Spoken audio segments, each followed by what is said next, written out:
Okay, that's holding in some shape, but I don't know what it is. Morning, Asa. It's Saturday.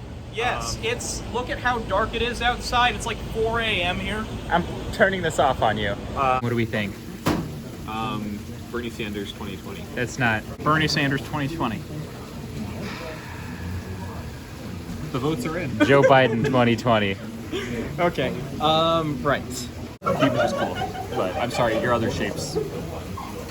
Not feeling it. I think the hollow cube was interesting. I did not expect that to be stable at all. Like, we could have tried a hollow 2x2. Sorry, a hollow 4x4. I mean, I don't think you remember how shapes work. Yeah. So my theory for why the cubes break up. Wow, drawing through the camera is not easy. It's beautiful. Don't let anybody tell you otherwise. Thank you, Nathan. Yep. Pause it. So anyway, my theory is that this cube is the lowest energy state of the system, but the second you have like a charge over here that starts to make it fluctuate, or you move it around so it's got energy in it, it breaks apart into a blob or multiple blobs to compensate for the increased energy.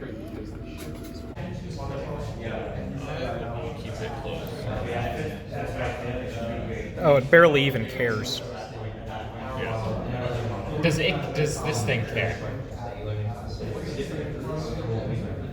There's a what? There's a torque on it? Oh, that was...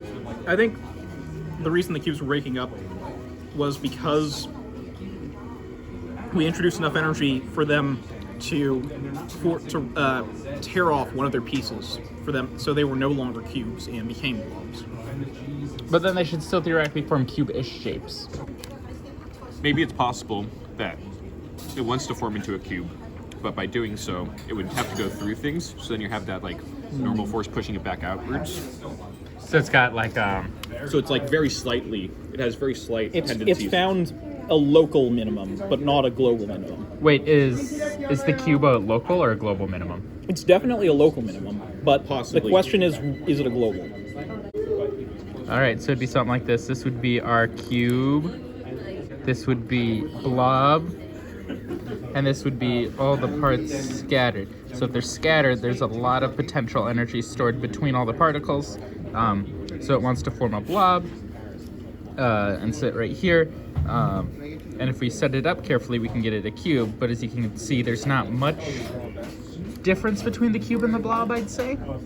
This goes on for a very long time, right? In a bunch of different configurations. So you of the possible places that you can be, a lot of them are leading you to the blob, where only a very small amount are leading you to the cube. And this is also multidimensional. So, But we can't see it be in this well, because every time we make a cube, we don't make a perfect cube. We make it very close, and then it sucks together. So it is So if definitely... you're close to cube here, you suck to cube.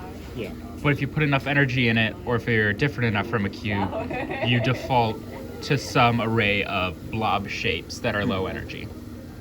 I agree with that. And then if you go high enough energy, the whole thing breaks apart either into groups, or ideally, I guess, if it has enough energy, it would break apart into individual pieces and they'd fly off to infinity. That makes sense. So that's our graph. It's like, what college was it? Colorado? Six is stable. Yeah, the University of Colorado.